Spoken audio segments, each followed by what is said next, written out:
All right, let's go back to the Christian Watson talk. We're kind of all over the joint here, but I wanted to hit on it because I heard it on Wildy and Tausch, and I wanted to I was going to read up on it and be prepared. I'm like, no, you know what? Why don't we get like raw reaction in real time for the first time of me reading this tweet? Let's see what Christian Watson's dad said on Twitter. Again, you can follow him at NFL Hitman 33. He said, my son made a very costly decision today to try to help this team. Being a fan and supporting the team doesn't come with the pass of demean, degrade, and harass players and their families for any reason. Players are out there giving their all, and some of you think buying paraphernalia and tickets gives you the right to say and do whatever. It does not. Football is just their profession. I love my son. If you attack him, you attack us. I'm going to explain something to anyone hearing my voice right now. If you're one of these chicken shit, and that's right, I said it, you can bleep it out, we'll leave it in. Doesn't really matter to me.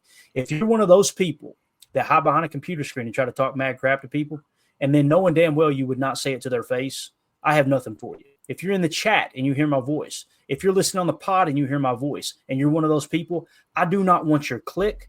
I don't want your listen. I don't want you to be a part of this very tiny community that we're creating, because you do not represent anything that we represent here. Period. Case closed.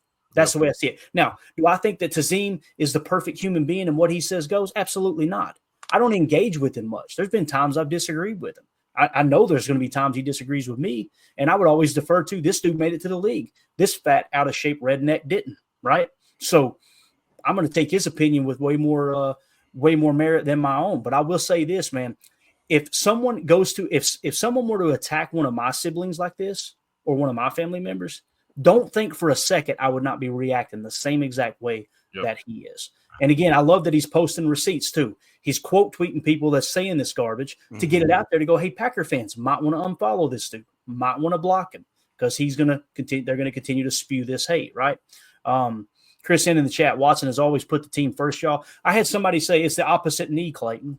He's injury prone. You have no idea the amount of stress that you put on an uninjured knee when you've got one knee injured. Like you're not even speaking as if you understand this much of how football injuries actually occur. Like it's been proven time and time again. That's just the stupidest argument. It really is. So again, the personal attacks, man, not going to do it here. I know there's people on other shows and there's been other podcasts that do that. But again, I know they're not going to do it to people's faces. And I'm just not going to be that person. Not going to do it. And I'm not going to create a vessel for it either. Not going to happen, man. So Respect Orange is listening to Matt LaFleur. Watson was saying he wanted to play. So this is what it sounds like. Piecing all this together, I'm going to get your all's take on it. To me, it sounds like the team allowed Christian Watson to persuade them to, hey, I want to go out there and play. Rome's down. This is the Bears. I want to go play, right? And the team gave into that. I tip my cap to Christian Watson for being a team player and laying it all on the line. And it cost him a good chunk of money is what it's looking like. What I don't appreciate or I don't agree with is the team allowing that to happen. As the organization, you've got to step in there and go, no, Christian, we can't let you do this. Yeah, I was just going to say, somebody had to clear him to play. Exactly. And we're going to let your teammates know that you tried your best to get in this lineup so they know you were willing to go to bat for them. Yep. But the fact that they let him on that field, I'm sorry, man. That's just – we talked about it all week. This isn't Monday morning quarterback. And all week long we're going, keep him out. If he's not 100%, keep him out. If he has to wear a brace, keep him out, right? That's the way I feel about it. But you guys have the floor. I'm done. I just want to point that out that I have no place for that on this podcast. I don't. I mean, real quick, it's Smitty kind of says it best. Is Watson has represented the G in a great manner. Love him on this team. And you guys realize too that we've talked about it time and time again, that when you're a Green Bay Packer, that doesn't just mean that you're a good football player or whatever. It means you're a part of the community. It means that people respect you for, you can live the rest of your life after only playing a few seasons in Green Bay and be a hero for this whole city, for this whole state, whole fan base. And he's done nothing except for put every single day, put his best foot forward and try to be a positive. I know he's been a positive influence. He's been one of the better receivers in the league. When he's on, he's on. You can't argue with that. And the guy has done nothing but fight through injury, try to take it on the chin. To his credit, and I think Tazim would admit this, if my old man was on there spewing on Twitter, I'd probably be like, Daddy, no, right. Stop it. Stop, Dad. He doesn't get involved really. He doesn't post nothing. I haven't seen him do anything negative on social media ever. I've never seen him out, in the club. I don't see anything about this guy that would ever be like he's not a consummate professional and somebody that I am proud to have, carry the G. That's my opinion. And I don't know what we're doing going forward because it's a business, and the GMs or the front office and the coaches are going to have to get together and they're going to have to make a business decision. And it does suck because he cost himself quite a bit of money. And I think that if anything, Matt LaFleur probably feels, I would bet, I know Matt LaFleur has a pretty big conscience. I know he likes his people and that he loves his players. I guarantee you that after that night, he didn't get a lot of sleep because there were a lot of things going through that dude's mind. A lot. You think about how easy it is to, like you talked about, being a keyboard warrior. Trust me, I've done some stupid crap like that, and I have a short temper when it comes to what I think is wrong, and I'm working on it, right? But everybody has that inside of them, so I don't blame them. I don't, like you said, family's family, especially when it's a Green Bay family. Yep, absolutely. And I think too with with Christian's dad here, I don't think he's constantly sticking his nose in his son's business. I think most of the time you see him posting or addressing things, it's because he's responding to this crap that he's seeing posted constantly, or he's being personally attacked. There's stuff you see that he, like you said, he posts some receipts, right, Clayton?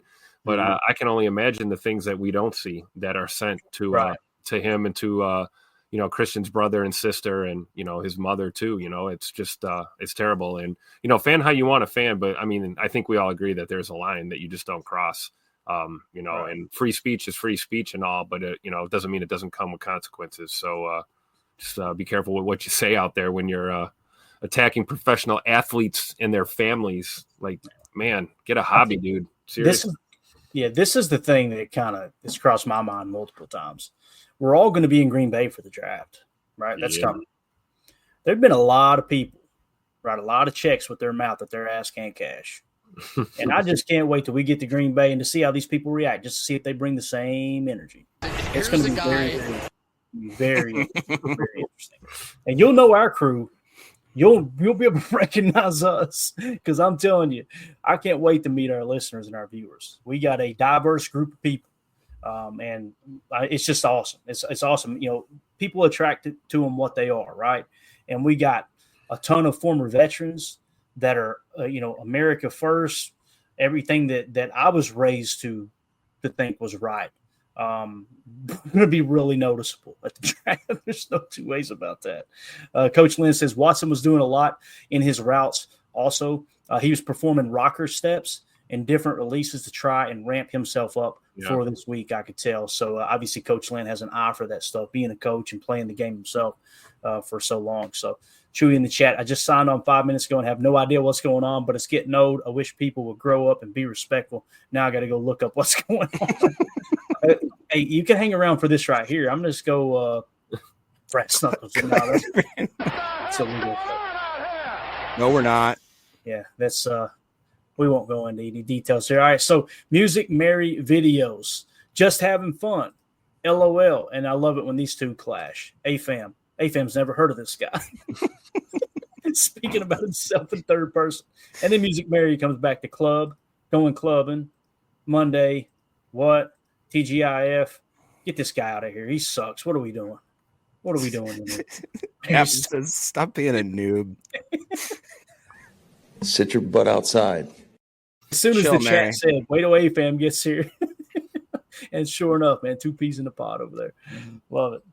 All right, let's go to Twitter. That sound good, Gus? Let's go in here and hit on some of the stuff that we tweeted out earlier. I really got some interesting numbers that we came across too. Is there anything else you guys want to add to the Christian Watson talk? Anything like that? I don't know. I'm not a doctor.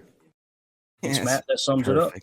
All right, let's move it along to Twitter here as we jump into just kind of the stuff that happened there, wrapping up the season. I thought this was interesting. I've seen a lot of people slandering Jeff Hafley. Listen, we were as critical as criticizing as anyone with that last play of the game, right? Again, one of those moments, Tim, we look at it and go, I can't make sense of this. I really can't make sense of this. Yep. Did it all happen fast? No, we called a timeout. It's like, okay, are we might see a situation like this in the playoffs and we don't want to show how we would attack it? I think it was more along the lines of hey, play it outside in, and they went triple stack, and everything happened fast from that point. You can't call a number. If you call another timeout, isn't it I think that's what's that penalty, right? Delay a game penalty or whatever. So I believe so, yeah. You can't call back-to-back. I don't know what the technical term, but you can't call back-to-back timeouts like that. So with that being said, this is what Jeff Hafley's done this year. Jeff Hafley's first year in the books with the Packers finished with the following rankings. Scoring, they're 6th in the league. They were 13th last year. Rushing defense, 3rd in the league. They were 25th last year. Passing, they're 10th this year. They were 18th last year. Guys, you're talking about a significant increase in every statistical category. Oh, by the way, I mentioned here in a minute the takeaways. We haven't even got to the most important stat yet.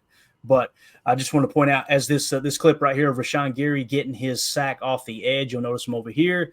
Again, I know the snap gets bobbled. It doesn't matter. Gary beat his dude like a damn drum out of the gate.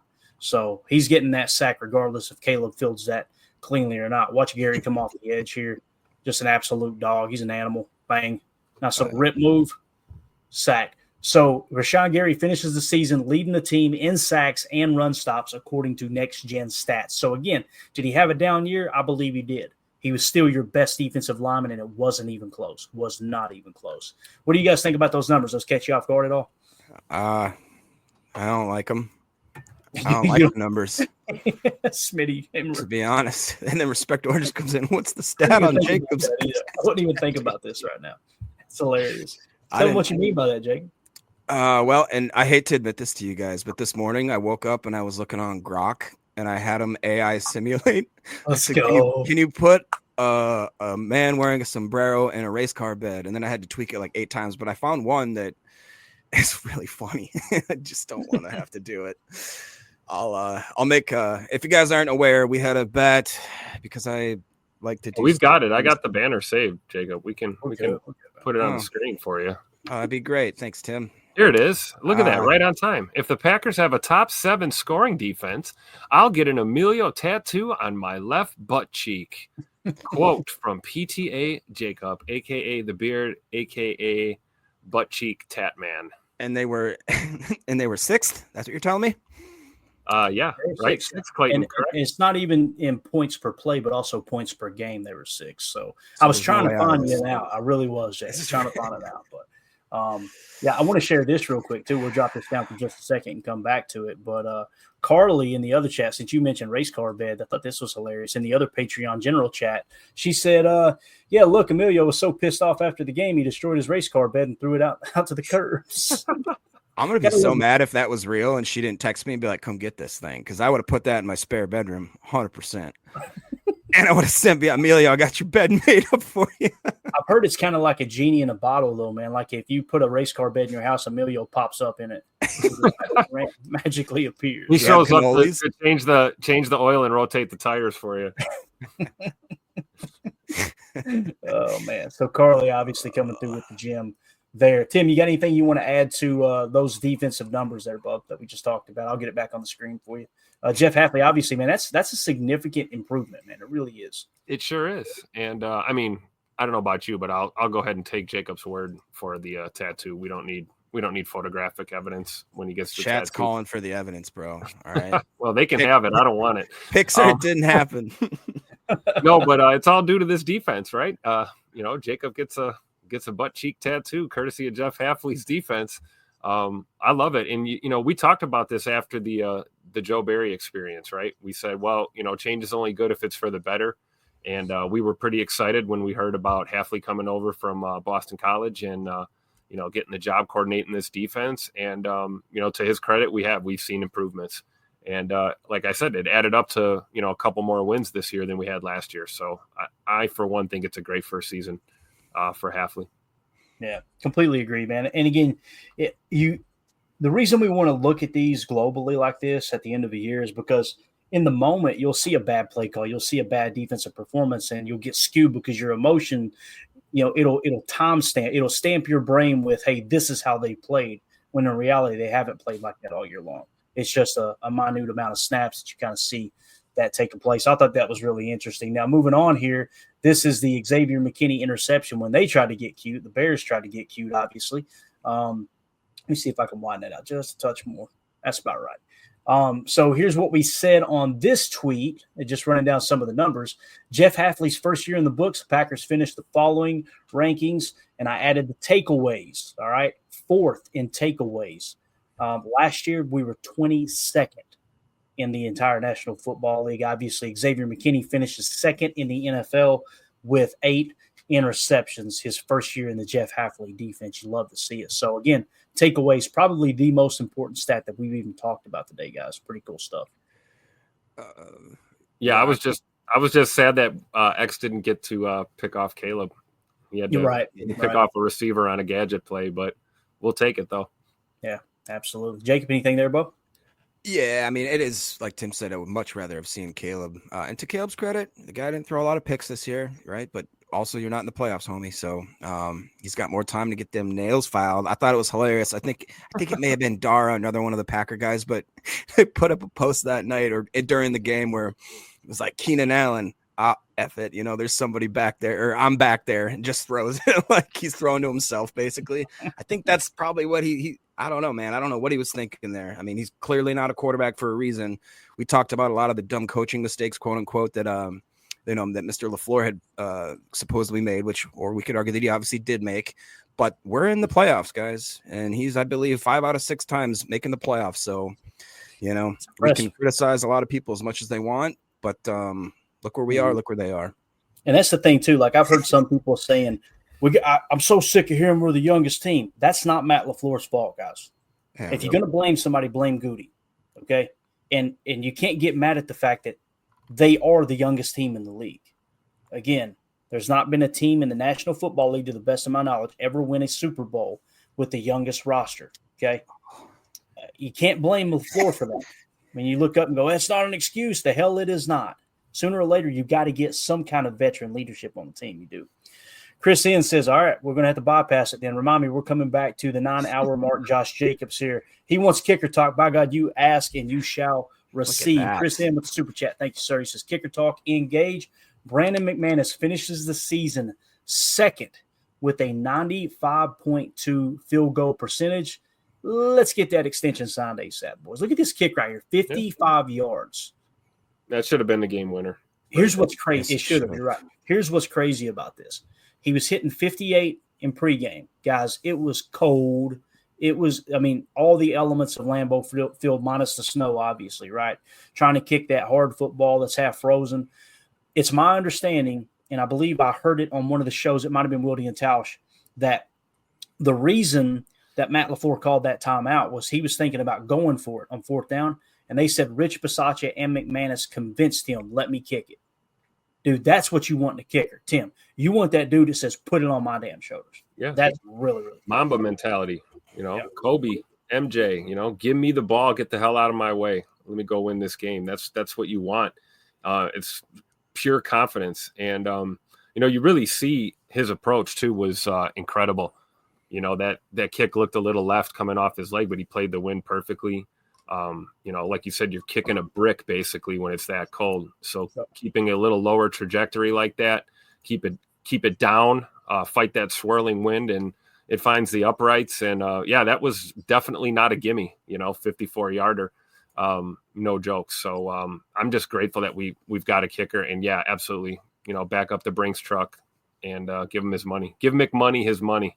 And what's crazy, Tim, I don't know about you, but I'm pretty sure it was right around 0 with the wind chill and the feels like temperature on that at that moment. So imagine what that had to feel like kicking. I don't know if you guys have ever kicked a ball, even in like 80-degree weather. That thing can sometimes, it's hard to hit.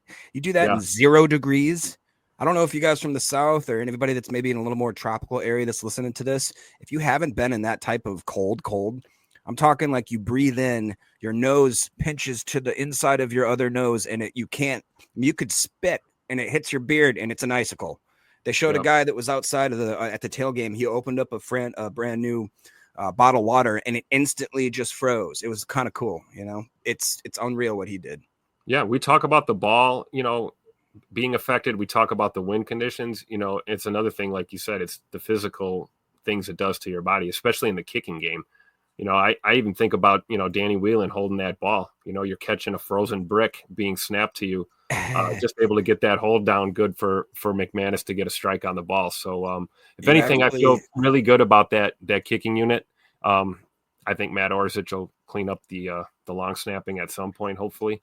But that was fun to watch, though. So was that $2 worth of kicker talk for the? Yeah, real quick, Tim. One more kicker, a little bit different type of kicker talk. Atham said, "Jacob, chime in on my conspiracy theory," and it actually, for Atham's sake, he says maybe that kick against Danny Whelan was scouted because he has hang time, because his hang time has been so high, or quote unquote too high. I don't know how to. I used to be a long snapper, and we were always taught that guys are yelling wherever that ball is going, especially the kicker is yelling to their other squad teams. And so guys like myself, when you snap that ball and you're just running as fast as you can, that you got to start taking an angle somewhere rather than turning around and losing a little bit of that sprinter's kind of stamina. You want somebody yelling behind you, hey, fire, left, right, wherever it is. I don't know. It seemed a little bit odd. Plus there's that holding call. I want to say this real quick. That was a broadcast we were showing just now, so that'll probably get copyright hit. So you guys probably on the podcast or on the YouTube video you're watching back didn't even see what we talked about. We said the kicker was good. Okay, that's what we said. All right, just so you know. That got edited out, I'm sure. Now, I want to move along. You just said punter, right? What you were saying with punter. I think we actually have, if I can find it here. I know we've got it. That punt play. So this is the part that drives me crazy, right? Fitzpatrick, he reads this early. It's not like he just got completely tricked. You can watch how early he reads, oh, crap, the kick's over here, and tries to get to the play. And you'll see, look at the hold here. Like he's making that tackle if this guy isn't draped on. Look at this. That's insane. Yeah. And right here, look at the derp. I mean, if you were to say, all right, Clayton, you need to put the official in the perfect spot to be able to see this, you couldn't find a better spot than where this is official. Look at this. Staring right at everything. So, again, just wanted to point that out since we were talking about that kick. It wasn't like everybody got fooled, right? Although it is odd that so many did get fooled on that play. I will give you guys that for sure. It's just it's a little strange. Back to the previous chat. And, again, Chris N., thank you for the super chat, man. Appreciate you. I put Josh Jacobs finished his debut season in Green Bay, becoming the first Packer to rush for 1,300 yards in a season since Amon Green in 2003. He also finished with 15 rushing touchdowns, only one behind the league high. So, Tim, we talked about this. Were we getting 2022 Josh Jacobs? Yes, we were. That's what we got, man. And I think somebody said that it's a Packer franchise record for 8 straight games with a touchdown, I believe. Correct. So that's a cool statistic, too. What do you guys think? Anything you want to add here on Josh Jacobs? Obviously, running through 3 defenders for this tutter right here. Yeah, I mean, I'm glad he's a Packer. It was tough, man. That was heartbreaking to see Aaron Jones leave. But, when you get a guy like this coming in behind him, I mean, you feel really good about your running back room. And, we talked about it. It kind of has a trickle-down effect to everybody else on the team. I think he's been a big lift to that running back room. He's a great example for these young backs that we have behind him. And I just, I hope he's here for the long haul. I think we've seen enough just this season alone that if he's going to continue to play at this level like this, then, he should finish his career here in Green Bay. He really should. One thing I'll say, Jacob, too, watch Sean Ryan here. Walk this guy all the way to the end zone with one hand while getting his leg taken out by Josh Jacobs. You see that? Dude, that's what I'm saying. So that's what I was talking about with Josh Jacobs, about how if you play this through even just a little slower, he'll get hit at the 5 initially, bounce off that. A guy comes in that should make him a tackle at about the 4. He decides to just lower his body weight and then drive those legs about 2 or 3 more times, and then decides, my right guard's in my way. Get out of here, you hog molly. I got nothing for you. Now, key in on Sean Ryan this time, the whole rep. Watch him. He puts a hand on this backer. This looked like a duo call. It could be wrong. Let's see if anybody pulls. Might be a little pin and pull action. Let's see. We got it in slow motion. So, now this is duo. Now, look at Sean Ryan going to walk his dude all the way out, one arm, and then shields his knee so he doesn't get his knee blown up from his running back. How cool is that, man? So, Sean Ryan's coming through like a bowling ball at the end. I love it. Sean Ryan is quickly becoming one of my favorite Packers, man. And I didn't expect this. I did not have this on my bingo. Dude. Hey, fam, Nacho Libre here. I did not have this one. Did you guys see this one coming? Because he is playing pretty solid football. Absolutely not. And honestly, think about, what is it, the 2022 draft class or whatever class he was a part of, where it's him, Walker. He was same year as Quay, I think. Quay and Scoot.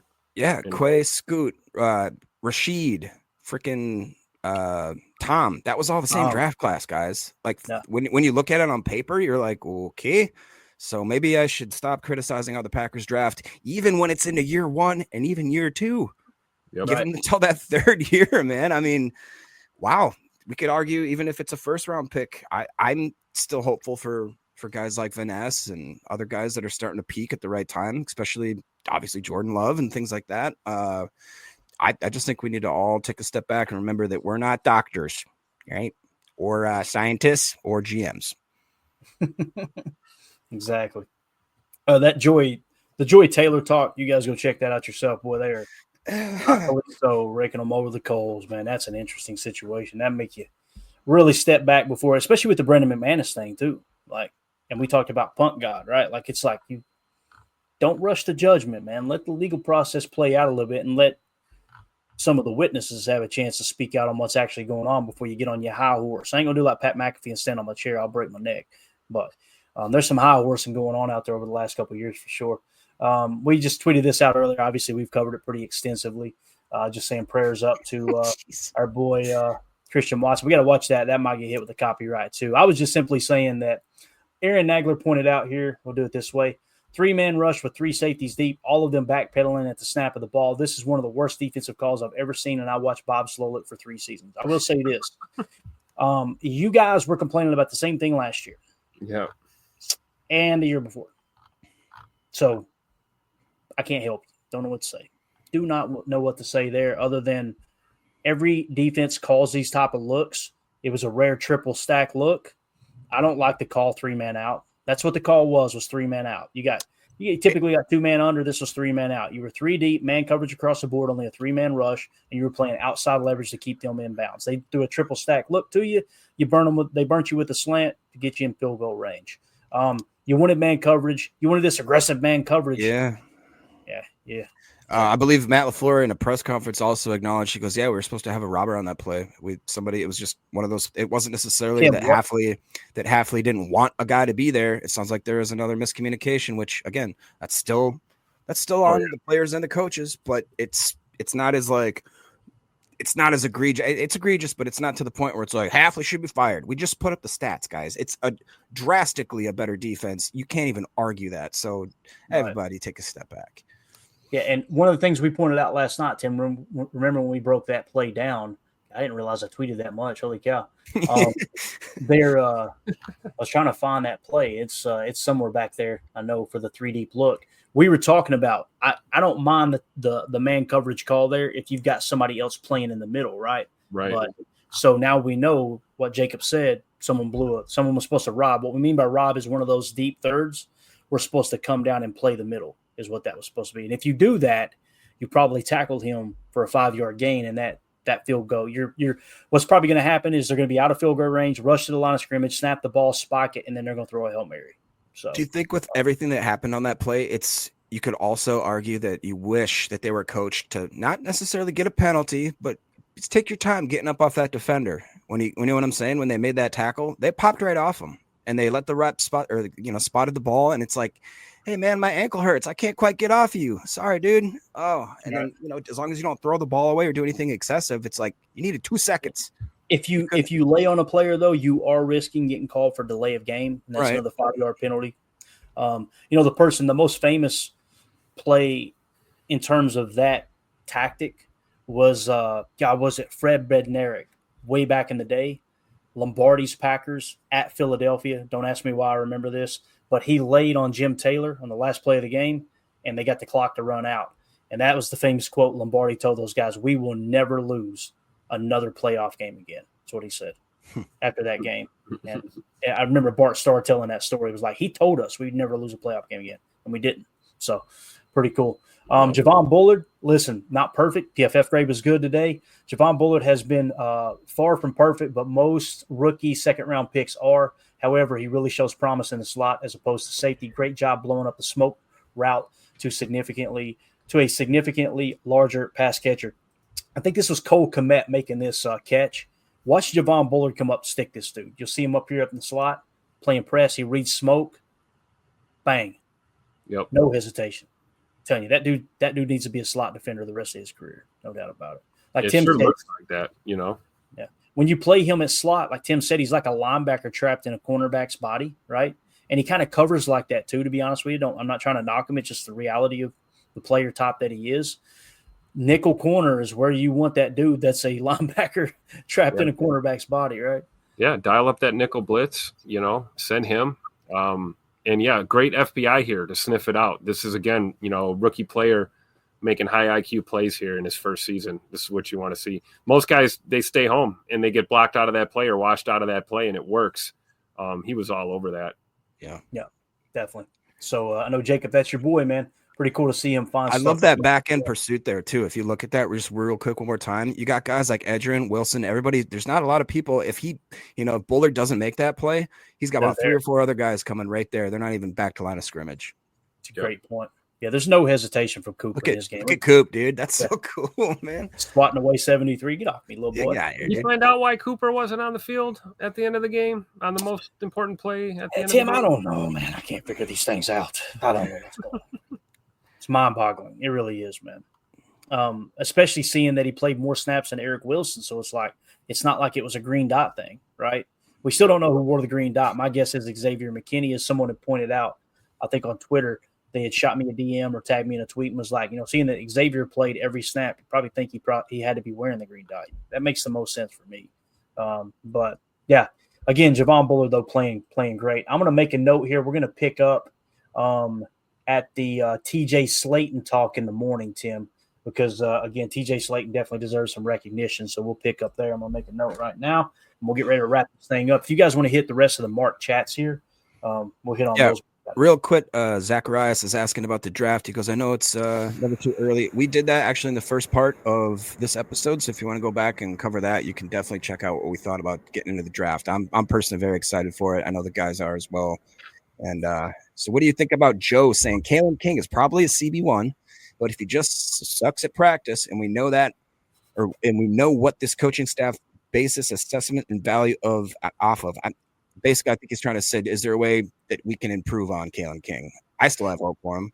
But, I definitely have hope for him, but I think that, he's not ready. If he was, believe me, this coaching staff, they're not holding him back for anything, right, Tim? They no, and you see they're not afraid to throw rookies out into the fire either. So I think, probably a CB1. I like the way he says that there because he's not making a statement here. It's just kind of a prediction that he might be, of that caliber, a CB1 potential. But yeah, he's clearly not. He's not ready, or he would have saw the field a lot more, especially considering how thin we've been at corner at times this year. So maybe next year, or one more set of OTAs and a preseason, and we'll see. Because let's be honest, there's a realistic possibility that the cornerback room looks a lot different next year.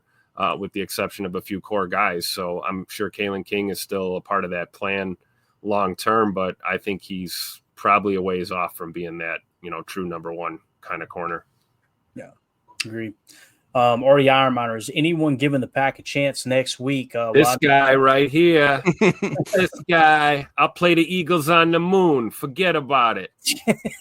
That's a good accent, man. United Bates also said Matt Schneidman was just on Philly radio and picked the Birds to win 28-24. So listen, Matt Schneidman is not a Packer fan, right? He said that time and time again. I don't think that's a crazy unrealistic prediction. As you can see here, Greg Rice, Philadelphia is currently 3.5-point favorite. So Vegas thinks it will be close. That's all I want, boys. I just want a shot. I just want to be in that ball game. If I'm not mistaken, you guys, Jamie and the fact checker in the chat there, I believe that Dallas going to that game, we were like 7-point, maybe 10-point underdogs, if I'm not mistaken. Remember. Yeah, but it was interesting. I think it could have been as high as 10. So, I'm never counting us out. That's for sure. Mm-hmm. I think we got a legit shot to win that game. I do. Again, I'm also going to continue to point out the fact that Philly is a well-built team. They're built in the trenches. They're built like you want to build a playoff team, someone that can sustain, a good running attack and also get after the passer. When you talk about we need a true 3-tech, they've got 2 guys on their defensive line that could be a true 3-tech on most teams. So just keep that in mind. And of course, the Philly factor too, right? Probably one of the top 5 most difficult stadiums to play in on the road. Period. Yeah. That fan base is brutal. Psychotic would be a good word, I guess. So yeah, I mean, it's a hostile environment is an understatement. So they're going to be tested on a lot of different levels for sure. Yep. We'll get another piece of the puzzle for this young Packers team, and I'm excited about it for sure. Yep. The other thing too, to kind of piggyback off what you said, Tim, we'll wrap up. When you play on the road in a place like Philly, it's not just how the fans, how they affect your team, your players, but also how they affect the officiating. Yep. If you think for a second those officials don't look around and go, well, if we want to get out here alive, we better make sure we don't call a bad one on them. That's a real thing. Yep. That's a real thing. So I believe which hopefully will make for a good game, right? Keep the pocket hankies in your pocket and just let them play football. It seems like fans are more willing to let it go if you choose to go, probably a flag, but let's don't throw it, as opposed to getting flag happy, and then next thing you know, one team's been penalized 12 times, the other team's penalized 6, right? Yeah. So I'd rather be mad about the occasional no call than being mad about all these egregious flags being thrown all the time, you know? Yeah, I see the comments you've marked there, Jake. We don't have to. I would like to go into a conspiracy, though, tomorrow if we could, about those the officiating crew that we've inherited. I'd like to go. They have some actual hard numbers that I think are interesting. I believe you reposted it on your Twitter, Clayton. I could be incorrect. That's called a tease. We'll hit that tomorrow. All right. We'll touch on that tomorrow. So I'll put them up here. Jake G126 says, I mean, Philly fans did burn their city after the Super Bowl win. That's a true story. And respect oranges. Get that hobo stab insurance. Lord have mercy. Listen, I've been to Philadelphia. It's funny how all these places have these horrible reputations. I've had nothing but good experiences at big cities. That's just me personally. Went to Philly, stayed 2 nights, loved it, loved the people, thought it was awesome. Been to Manhattan several times, as well as Queens, the Bronx, all that stuff, watching ball games with the Yankees, all that. Never had a bad experience. Same thing with Chicago. I think I've told this before online before on the show. Stopped to get gas. It was full service. We don't have these down here in the South anymore, at least where I'm at. They fill me up with gas. We're good to go. We take off. Next thing you know, I'm going down the main strip, heading toward the Navy Pier, and this minivan comes flying up on me, flashing the lights. Well, you know what I did? I reached for the pistol. I'm like, all right, it's going down. This is what people told me about. This guy pulls up next to me, little Indian dude. You forgot your wallet. Chased me off with my wallet. I was like, you got to be kidding me. So I've had nothing but good experiences. Maybe I'm just lucky. I don't know. But, again, there we go. Good job, Smitty. Appreciate you pulling that up. Dallas was 7-point favorites in that playoff game. So pretty cool, man. They're expecting us to keep this one closer than we did against Dallas last year. It says a lot with Philly being such a strong team. So, all right, Tim, you got anything else, Bo? Yeah, we kept it close the first time we played them too. Don't forget that. Exactly. So, and I think they're a different team at this point in the season, and so are we. You know, you've grinded out 18 games or 18 weeks, and, it's going to come down to one game. It's win or go home. You're better than your record. It's about who you are on Sunday, and I think the Packers have every chance in the world to pull off the upset, and I believe in this team. I think they can get it done. There you go. Yeah, I agree. Philly didn't have a lot of their starters playing this last game. Hurts is still in concussion protocol, so there's a lot of things that we need to take in consideration, and I think somebody in the chat said it best that, we're in the game, so that means we have a chance to win. That's all we can ask for. Yep. Crystal Dye in the chat says, James Jones said it last time we played them in Philly, we sent them home, talking about, back in the day. And then he said, Joe went on to say, we would have won that game with McManus. Great point. Yep. Good point. All right, we're out of here. AFM still being toxic, so we're going to wrap this thing up. That man, let me tell you, he is consistent, if anything. So we will see you all in the morning for Good Morning Lambeau at 8:30 a.m. Central Time. Appreciate everybody hanging out. If you would hit that like button for us, had really good numbers tonight. It's so cool that the team's coming off a 2-game losing streak and playing some of their worst ball of the year.